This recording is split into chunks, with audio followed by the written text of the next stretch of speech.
আদিবাসী চ্যানেলের পক্ষ থেকে আশা করি মারাঙ্গুরুর কৃপায় সকলে ভালো আছেন, সুস্থ আছেন। মারাঙ্গুরুর কাছে প্রার্থনা করি সকলে ভালো থাকুন, সুস্থ থাকুন। অনেক দিন পর আপনাদের সামনে আবার একটা নতুন বিষয়, নতুন ভিডিও। আগামীকাল খুব শুভ দিন, আমরা সকলে জানি বুদ্ধ পূর্ণিমা। তো এই বুদ্ধ পূর্ণিমার দিন তন্ত্রমতে বিভিন্ন কাজ হয় এবং সে কাজগুলো সবই ভালো কাজ।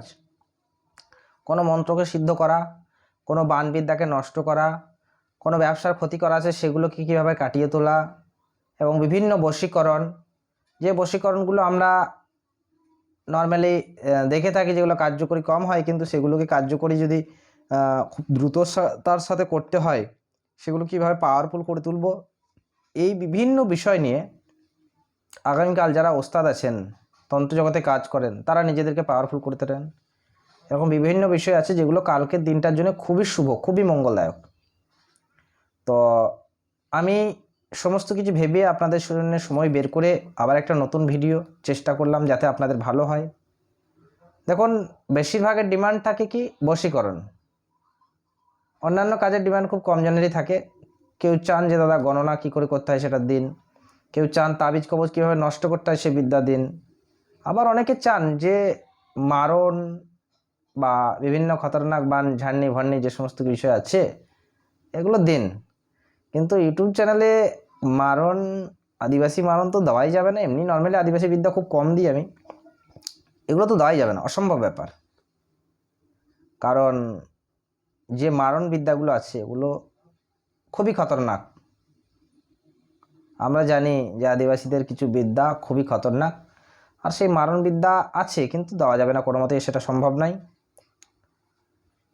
যাই হোক, যেটা বিষয়, আগামীকাল বুদ্ধ পূর্ণিমা আর দিনটা খুবই শুভ আমার কাছে তো বলতেই পারেন। কারণ আমরা জানি ভগবান বুদ্ধের আর এক নাম ছিল সিদ্ধার্থ। তো আমার নাম সিদ্ধার্থ, সেই জন্য দিনটা আমার কাছে কিন্তু খুব শুভ, খুবই শুভ এবং গুরুত্বপূর্ণ দিন। আগামীকাল যা কাজ করব তার থেকেও নিজের জন্য বেশি সময় দেবো, ইচ্ছা আছে প্রচণ্ড। তো আজকে ভিডিওটা আপনাদের জন্য যে বিষয়বস্তু নিয়ে এসে, দেখুন, তন্ত্র মন্ত্র এবং আজকে যে মেন বিষয়বস্তু সেটা হচ্ছে বশীকরণ। আমরা বশীকরণ কিভাবে করব, তার সঠিক নিয়ম এবং তার কার্যকরী ক্ষমতা কতটা, এই সমস্ত বিষয় নিয়ে আমি অনেক ভিডিওতে আলোচনা করেছি। কিন্তু যে কোনো বিষয়ে আপনি বশীকরণ থেকে শুরু করে যে কোনো সাবর মন্ত্রে যারা কাজ করেন, যারা সাবর মন্ত্রে কাজ করেন, তাদের মন্ত্র, তারা যে মন্ত্রের প্রয়োগ করে সেগুলো দেখবেন কথার আছিলে। আমি আপনাকে বলছি এরকম যে আপনি আমার বাড়ি আসুন, আপনি আমার বাড়িতে খান, আপনি আমার সাথে বসুন, এই যে মুখের বাক্য, এগুলি আগেকার দিনের ব্যক্তিরা অত মন্ত্রের ওং হিরিং ক্রিং এই সমস্ত শব্দ, যে সংস্কৃত শব্দ, এগুলোর প্রয়োগ কিন্তু যারা সাবর মন্ত্র ব্যবহার করতেন তারা খুব কম জানতেন। তার জন্যে তারা কি ভাবতেন যে আমি যেটা বলবো সেটা বাস্তবে ঘটবে, আমি যদি চাই তো এই গাছটা হিলবে, আমি যদি না চাই তো এই গাছটা হিলবে না, আমি যদি চাই তো বৃষ্টি হবে, আমি যদি না চাই তো বৃষ্টি হবে না। আগেকার দিনে আমি মানুষদের কাছ থেকে শুনেছেন অনেকে যে কেউ বলেছেন যে এই জায়গাটায় বৃষ্টি হবে না, তো তার চারিপাশে বৃষ্টি হচ্ছে কিন্তু তার কাছে বৃষ্টি পড়ছে না। অনেকে বলেছেন যে গাছটা এখনই ভেঙে পড়বে, তো সেটা হয়েছে। তো সাবর মন্ত্র এইভাবে ব্যবহার করা হয় এবং এর একটা মূল সূত্র আছে। আমি যেটুকু বুঝতে পেরেছি, একটা মূল সূত্র আছে। ওই সূত্র যদি কেউ ধরতে পারেন তাহলে তিনি সাবর মন্ত্রে কাজ করতে পারবেন, যাদের আধ্যাত্মিক যোগ আছে। কিন্তু এই সূত্রটাই কেউ দিতে চায় না। এই সূত্রই গুরুদেবের কাছ থেকে পেতে হয় এবং গুরুদেবের কাছে বহু কাকুতি মিনতি করার পরে এই সূত্র উনি দেন। আমরা বলি না যে গুরুদেবের কাছ থেকে দীক্ষা হয়েছে, সূত্র বলছে কিছু দৈবিক শক্তি আছে, যে শক্তিগুলো পরপর কেউ সাধনা করে আসছেন এবং তাদেরকে নিয়ে, তাদের দোহাই দিয়ে যে কাজ, তিনি যে মন্ত্র বলবেন, তার একজন সিদ্ধ পুরুষ বা একজন দীক্ষিত বা যারা শ্রাবণ মন্ত্রে পারদর্শী তাদের কাছ থেকে একজন দীক্ষিত, মানে আপনি যদি কারো কাছ থেকে কোনো গুরুদেবের কাছ থেকে কোনো বিদ্যা নেন এবং সেই বিদ্যা যখন প্রচণ্ড পরিমাণে কার্যকরী হয়ে যাবে এবং আপনি যখন সেটাকে নিয়ে বারবার বারবার কালচার করবেন, তখন আপনার কোনো মন্ত্রের প্রয়োজন হয় না। অনেকে জিজ্ঞেস করবেন, বলে যে কারো মাথায় ব্যথা করছে, তো একটা যে কোনো একটা গাঁটের পাতা ছিনলো আর তার মাথার মধ্যে লাগিয়ে দিল, সে সুস্থ হয়ে গেল, সে কিন্তু কোনো মন্ত্রের প্রয়োগ করে না। তার কারণ উনি এই বিষয়ে করতে করতে যে বিষয়টা করে সেই বিষয়টা এক্সপার্ট থাকেন। উনি এই বিষয়ের ওপরে কাজ করতে করতে ঈশ্বরের এতটা আশীর্বাদ প্রাপ্ত হয়েছেন এবং উনি নিজের প্রতি যে বিশ্বাস আছে যে আমি যেভাবে কাজ করি তাতে মানুষকে আমি যা দেবো সেটাই অমৃতের সমান কাজ করবো। অনেকে আগের দিনে শুনেছেন যে কোনো ডাক্তারবাবু যদি জল দিয়ে দিয়েছেন তার সেটা ওষুধ বলে কাজ হয়েছে। আবার কোনো কোনো ওস্তাদের কাছে যাবেন, যা এই মাটিটা নিয়ে যা, এটাই তো কাজ করবে। তো কোনো বড় বড় সাধক আছেন যারা সিদ্ধ পুরুষ আছেন, তারা যেটা বলেন সেটাই ঘটে। তার মানে কি তাদের মন্ত্রের প্রয়োজন হয় না, কারণ তারা সেই রাস্তাটা জানে যে রাস্তা ধরে গেলে আমি অমৃতের দর্শন পাবো। তো তিনি সেই রাস্তা ধরে হাঁটছেন বারবার, আর তিনি যে বাক্যটাই প্রয়োগ করছেন সেটাই মনের কথা, তো মন্ত্র রূপে প্রয়োগ হয়ে যাচ্ছে। তো আমরা দেখেছি বিভিন্ন সাবর মন্ত্রে অচল কাটের নিচল পানি, তারপরে ধুলা নরে ধুলা চরে ধুলা পাটন শীত ধুলা, এই যে মন্ত্র এগুলো কিন্তু একটা বিভিন্ন মন্ত্র। সোনার নাঙল সোনার হাল চাষ দিলাম, নিচের মাটি উপর করলাম, উপর মাটি নিচে করলাম, এই যে মন্ত্র এগুলো কিন্তু ফুল মন্ত্র আমি কোনোটাই বলছি না। এই মন্ত্রে বিভিন্ন রকম এরকম মন্ত্র দেখবেন আপনারা কিন্তু শুনতে পান, অল্প আংশিকটা, সম্পূর্ণ নয়। যদি সম্পূর্ণ শুনতে পান তাহলে এতে কাজ হয়, কিন্তু আংশিক। তো এইরকম কিছু বিশেষ বশীকরণ মন্ত্র শ্রাবণ মন্ত্রে তৈরি করা হয়েছে। আর যারা শ্রাবণ মন্ত্র তৈরি করেছেন এবং সেই শ্রাবণ মন্ত্রে একজন হয়তো তৈরি করেছেন, ধরুন আপনি বা আমি একজন শ্রাবণ মন্ত্র একটা তৈরি করলাম এবং শ্রাবণ মন্ত্রটাকে সেটাকে বারবার প্রয়োগ করছি, বারবার ব্যবহার করছি, বারবার ব্যবহার করতে, সেটা কিন্তু কার্যকরী ক্ষমতা অনেক বেড়ে যাবে, অনেক বেড়ে যাবে। যখন সেটা বেড়ে যাবে তখন সেটা আমার কিন্তু আমার তৈরি করা কোনো মন্ত্র, এবং সেটাকে আমি যখন কোনো আমার শিষ্যকে দেবো, যে কোনো শিষ্যকে দেবো, সে যখন সেই মন্ত্র প্রয়োগ করে কাজ করবে তার 100% কাজ হবে। তো শ্রাবণ মন্ত্রের বিষয়বস্তু হচ্ছে এটা, যে আপনি যারা সাধক লাইনে আছেন, যারা গুরুর কাছ থেকে প্রাপ্ত বিদ্যা অর্জন করেছেন এবং তার সমস্ত দেবদেবীকে তিনি নিয়েছেন, এবার গুরুদেবের অবর্তমানে তিনি তাদেরকে সেবা শুশ্রূষা করছেন বা তার দেখানো পথে তিনি এগিয়ে যাচ্ছেন, তখন তিনি যে কথাগুলো বলবেন সেটাই শ্রাবণ মন্ত্ররূপে আপনার খাটবে।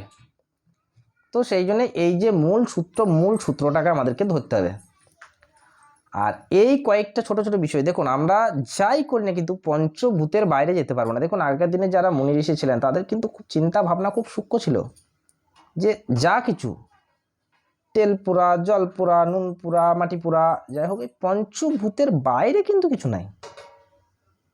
তো যারা তন্ত্র লাইনে এই লাইনে কাজ করছেন বা মানে কাজ করার চেষ্টা করছেন, আমি প্রয়োগ করতে যাবো, আপনাকে কিন্তু এই পঞ্চভূতকে আগে মাথায় ঢুকাতে হবে এবং পঞ্চভূতকে কীভাবে তুষ্ট করা হয়, সন্তুষ্ট করা হয়, সেটাকে আপনাকে ভালো করে আয়ত্ত করতে হবে। তারপরে আপনার এই প্রয়োগগুলো কিন্তু সঠিকভাবে কাজ করবে। পঞ্চভূতের বিরুদ্ধে যদি আপনি যান, সত্যি সত্যি ঠিক পঞ্চভূতের বিরুদ্ধে যদি যান, তাহলে আপনি জীবনে যা কিছুই প্রয়োগ করেন না কেন কোনো কিছু কার্যকরী হবে না। আপনি যদি পঞ্চভূতের পক্ষে থাকেন, আপনি যদি সৃষ্টির পক্ষে থাকেন, তাহলে আপনার প্রত্যেকটা কথায় মন্ত্রের ন্যায় কাজ করবে। আগেকার দিনে কী হতো, ব্রাহ্মণরা যদি কোনো অভিশাপ দিয়ে দিত তো সেই ব্যক্তি ধ্বংস হয়ে যেত, তারা কোনো মন্ত্রের প্রয়োগ করতেন না কিন্তু ব্রাহ্মণ সমাজ। কারণ ব্রাহ্মণ সমাজ এত পরিমাণের নাম জপ করতেন এবং পঞ্চভূতের সাথে বা সৃষ্টির সাথে এত মানে লিপ্ত থাকতেন, এবং তারা যে কর্ম করতেন সেটা সম্পূর্ণটাই সৃষ্টির পক্ষে, বিপক্ষে নয়, যার জন্যে সৃষ্টিকর্তা ওনাদের উপর প্রসন্ন হতেন আর ওনাদের মুখের বাক্যটাই মন্ত্রের থেকেও ভয়ানক হয়ে যেতেন। আমরা দেখেছি আমাদের জ্ঞানে অনেকে ব্রাহ্মণ অভিশপ্ত অনেক পরিবার একদম শেষ হয়ে গেছে, কিন্তু বাস্তবে সেই ক্ষমতা এখন খুব কম ব্যক্তির মধ্যে আছে। কারণ ব্রাহ্মণ সমাজ অনেকে হারিয়ে ফেলেছেন, কারণ হচ্ছে গিয়ে একটা সময় তাদের মুখ দিয়ে মানে অভিশাপের আগুন বেরোতো আর এখন বিড়ির ধোঁয়া বেরোয়, এরকম বাস্তবিক অনেক আছে। অনেক মুনি ঋষিকে দেখি, শুধু ব্রাহ্মণ সমাজ নয়, অনেক সমাজেরই মুনি ঋষি ছিলেন যাদের মুখ দিয়ে একদম আগুন বেরোতো, তাদের বংশ পরম্পরায় এখন বিড়ির ধোঁয়া বেরোয়। তো তাদের অভিশাপে সেই জন্য আর কাজ হয় না। অনেকে বলে আর অভিশাপ দিলে কোনো কাজ হয় না ভাই, কিন্তু অভিশাপ এক খতরনাক জিনিস, কঠিন জিনিস এটা। বাস্তবিক আমি যদি সৎকর্মের সঙ্গে থাকি আর আমার যদি আধ্যাত্মিক জ্ঞান সেরকম থাকে এবং আমি যদি আধ্যাত্মিক চেতনাটাকে আমি বাড়িয়ে তুলতে পারি, তো তখন আমার মুখের বাক্য যেটা আমার মুখ থেকে বের হবে, মানে আপনাকে আমি বলছি যে আপনি এটা করবেন, তো বাস্তবে আপনি সমস্ত কিছু হারিয়ে আপনি সেটা করবেন। কারণ আমরা জানি যে হয়তো লাখে একজন থাকেন যিনি এই প্রাকৃতির সঙ্গে প্রাকৃতিক মানে সৃষ্টিকর্তার সাথে তাল মিলিয়ে সঠিক নিয়মে চলেন। সেই জন্যে দেখবেন 1,00,000 মানুষের মধ্যে একজন আছেন যিনি 1,00,000 মানুষকে কন্ট্রোল করছেন। তো সেই জন্য দেখবেন যারা মানে উচ্চ মার্গের সাধক মুনি ঋষি আছেন, তাদের সাথে কেউ কিছু এমনি মানে খারাপ কিছু করবে এরকম মানসিকতা আনতে পারেন না। বলেন না আমি ওনার কাছে গেলাম তো উনি যেটা বললেন সেটা আমার সাথে ঘটলো, তার কারণ ওনার চিন্তা ভাবনা এত উচ্চ মার্গের যে উনি যেটা ভাববেন সেটা ঘটবে। আর আপনি সেটাকে রোধ করার ক্ষমতা আপনারও ছিল, কিন্তু আপনি নষ্ট করে ফেলেছেন। কারণ আপনি না তো ঈশ্বর ভজেন, না কোনো কিছু নিজেকেই নিজে বিশ্বাস করেন না, এরকম বিভিন্ন বিষয়ের জন্য আপনার সবসময় চিন্তা মানে সাময়িক সুখ খুঁজতে গিয়ে যেন একটা লং টাইম চিন্তাগ্রস্ত হয়ে কাটাচ্ছেন। সাময়িক আপনি সবসময় ভাবছেন আমার জীবনে অর্থটাই বড়, অর্থটাই বড়, অর্থটাই বড়, এরকম অর্থের পিছনে ছুটতে ছুটতে নিরর্থ হয়ে যাচ্ছেন, আপনার সব কিছু হারিয়ে ফেলাচ্ছেন। আমাদের স্বাভাবিক জীবনে কি কর্ম, আজ সকালবেলায় উঠবো, কোনো অফিস আদালতে যাবো বা নিজের কর্মে যাবো, কিছু পয়সা করে ইনকাম করবো, ব্যাস এসে বাড়িতে এসে পান্তা ভাত খেয়ে যা পাবো সেটা খেয়ে কেউ খাসির মাংসকে যা পেলাম খেলাম শুয়ে পড়লাম, আবার কাল সকালে একই কর্ম, একই বাঁধা ধরা কর্ম। অ্যাকচুয়ালি তো এগুলো আমাদের কর্ম নয়, এগুলো আমাদের কর্ম অতি অবশ্যই এগুলো আমাদেরকে করতে হবে, কিন্তু আমাদের এটা কিন্তু মুখ্য কর্ম নয়। এই কর্মগুলো আমাদের সব গৌণ কর্ম, মানে এই কর্মগুলো মেন কর্ম নয়। কিন্তু তো আমরা যদি সঠিক লাইনে চলতে পারি, সব কথা যদি আমরা সঠিকভাবে মেনে চলতে পারি, তো আমরা যে মন্ত্রতন্ত্র প্রয়োগ করি এগুলো খুব সঠিক মানে খুব সহজেই প্রয়োগ করা যায়। বশীকরণ এমন কিছু আহামরি বিষয় নয় যেটা বশীকরণ করার জন্য বিরাট শক্তিশালী কিছু নয়। আপনারা যে জিজ্ঞেস করবেন যতজন বশীকরণ করেন তারা সকলেই শটকর্ম করেন, মানে কেউ আপনাকে বলবে না, কোনো ওস্তাদ আপনাকে বলবে না যে আমি বড় ক্রিয়ার মাধ্যমে বশীকরণ করি। নাম শুনতে পাবেন, আমাকে অনেকে প্রশ্ন করেন দাদা আপনি মোহিনী বশীকরণ জানেন, অমুক বশীকরণ তো অমুক বশীকরণ, হ্যাঁ বশীকরণ তো অমুক, বহু রকম বশীকরণের নাম বাজারে কিন্তু ঘুরে বেড়াচ্ছে। আদতে আলটিমেটলি সেই কাজটা কতজন করে দেখাতে পেরেছেন এটা খুব মানে সম্ভাবনা খুব কম। তো বশীকরণের নাম দেখলে আমি বশীকরণের নাম বেশি জানি না, ফালতু বলে লাভ নেই, আমি বশীকরণের নাম বেশি জানি না। আমি জানি বশীকরণ করা যায়, কোনো ব্যক্তিকে আমার বশীভূত করা যায়, আমি যেটা চাইবো সেই ব্যক্তি সেটা করবে। তো ক্রিয়াটা আমি জানি, কিন্তু অত নাম দেখুন আমরা আমার যে বিদ্যা সে বিদ্যা আদিবাসী বিদ্যা, তো আদিবাসী বিদ্যায় বিভিন্ন নামের হ্যাঁ অনেকে আদিবাসীকে ভাঙিয়ে খাচ্ছেন, আমরা দেখেছি অনেকে আদিবাসীকে ভাঙিয়ে চলছেন, কিন্তু বিভিন্ন বশীকরণের নাম বলে দিচ্ছেন যেগুলো আমরা জীবনে শুনি নাই, আমরাই জীবনে শুনি নাই। তো এই যে বশীকরণ তারা বলেন, এই বশীকরণগুলোর যে প্রয়োগ, সেই প্রয়োগ খুব কম পুস্তক আছে যেখানে পাওয়া যায়। যদি কেউ সংগ্রহ করতে পারেন, এই পুস্তকগুলোর মধ্যে একটা খতরনাক পুস্তক হচ্ছে বৃহৎ তন্ত্রসার। তন্ত্রের বিভিন্ন বই আছে, বৃহৎ ইন্দ্রজাল আছে, বিভিন্ন রকম বই আছে তন্ত্রের, কিন্তু বৃহৎ তন্ত্রসার বলে একটা তন্ত্রের বই আছে, যে বইটা আপনি যদি কখনো পাঠ করেন মানে পড়েন নর্মালি, তো আপনার শরীর থেকে মাথা থেকে পায়ের নখ অবধি যেন শিউরে উঠবে। আপনি সম্পূর্ণটা পড়ে উঠতে পারবেন না, হয় আপনি ঘুমিয়ে যাবেন, নচেত শরীর প্রচণ্ড দুর্বল হয়ে যাবে। কিছু মন্ত্র থাকে না খুব পাওয়ারফুল, যেগুলো পাঠ করার সাথে সাথেই আমরা যেন অ্যাকশন নিয়ে নিচ্ছে, বৃহৎ তন্ত্রসার কিনা এরকম। তো যাই হোক, এই সমস্ত জ্ঞানগুলো যদি নর্মাল চিন্তাভাবনা যদি কোনো মানুষের মধ্যে থাকে, সে তিনি কিন্তু বশীকরণ করতে পারবেন। আজকের যেটা সাবর মন্ত্রে বশীকরণ একটা, এটা খুব পাওয়ারফুল। তবে এই মন্ত্র প্রয়োগের আগে আগামীকালকে বুদ্ধ পূর্ণিমা আছে, যদি কেউ এই মন্ত্রটাকে, সিদ্ধ মন্ত্র যদিও সিদ্ধ মন্ত্র, কিন্তু যদি কেউ এই মন্ত্রটাকে 11,000 বা 21,000 বার জপ করতে পারেন, 11,000 থেকে 21,000 যদি জপ করতে পারেন, জপ করবেন কেমন আমি বলে দিচ্ছি। পূর্ব দিকে মুখ করে বসবেন, একটা আসন নেবেন, দেখুন বিভিন্ন আসনের কথা বলা হয়, কিন্তু আমার কাছে যে কোনো একটা লাল রঙের আসন হলে খুব ভালো হয়। আসন নেবেন, বসবেন, 3টে ধূপকাঠিকে একসাথে জ্বালাবেন, জ্বালানোর পরে আপনি দেবদেবীর নাম করে উৎসর্গ করবেন সেটাকে, আর গলায় একটা রুদ্রাক্ষর মালা নেবেন। মালা নেওয়ার পরে 11,000 বা 21,000 বার জপ করবেন। যত জব সংখ্যা বেশি হবে, তবে 11,000-এর ঊর্ধ্বে যত জব সংখ্যা বেশি হবে আপনার কার্যকরী ক্ষমতা তত বেশি হবে। এবং এই যখন জব করবেন চেষ্টা করবেন একটা কাঁসার পাত্রে এক গ্লাস জল সামনে রাখা। যে ঘরে জব করবেন সেটা একদম নিস্তব্ধ ঘর, তবে কেউ যেন সে ঘরে না যায়, কারণ তন্ত্রের প্রয়োগ হচ্ছে গোপন প্রয়োগ। তো যখন জব প্রক্রিয়া আপনার শেষ হয়ে যাবে তখন ওই গ্লাসের জলটা চুমুক দিয়ে খেয়ে নেবেন সম্পূর্ণটা। এর বিভিন্ন কাজ আছে, পরবর্তী কোনো ভিডিওতে আলোচনা করবো, হয়তো ভিডিওটা অনেক বড় হয়ে যাচ্ছে। তো যে মন্ত্রটা জপ করার জন্য বলছি সম্পূর্ণ সাবর মন্ত্র, প্রয়োগ করবেন 100% কাজ হবে। মন্ত্রটা ভালো করে নোট করুন। যদি বলেন যে স্ক্রিনে দিয়ে দিতে, স্ক্রিনে দেওয়া একটু সময় খুব কম আছে আমার কাছে, তো স্ক্রিনে আমি পরে যদি বলেন কেউ কারোর প্রয়োজন হয় তাহলে হোয়াটসঅ্যাপ করে আমাকে চেয়ে নেবেন, অবশ্যই আমি দিয়ে দেবো। সম্পূর্ণ সাবর মন্ত্র, গুরুমুখী।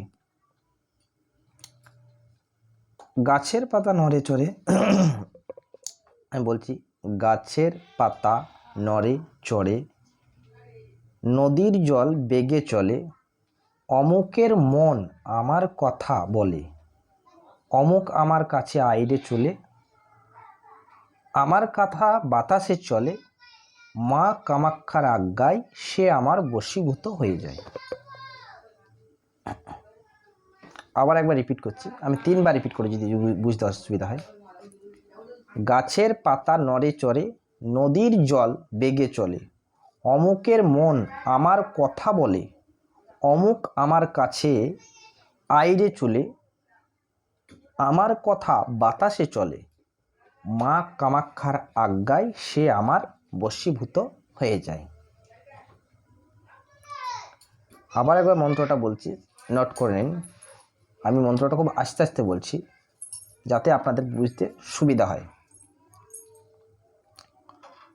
গাছের পাতা নড়ে চড়ে, নদীর জল বেগে চলে, অমুকের মন আমার কথা বলে, অমুক আমার কাছে আইরে চলে, আমার কথা বাতাসে চলে, মা কামাক্ষার আজ্ঞায় সে আমার বশীভূত হয়ে যায়।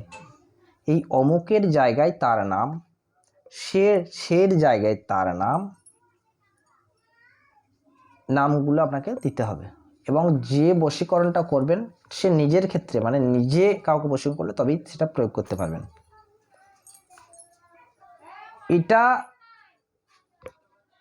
এই মন্ত্রটাকে যখন 11,000 বা 21,000 বার জপ করবেন, জপ করার পর মন্ত্রটাকে সিদ্ধ করে নিলেন এবং এই মন্ত্রটাকে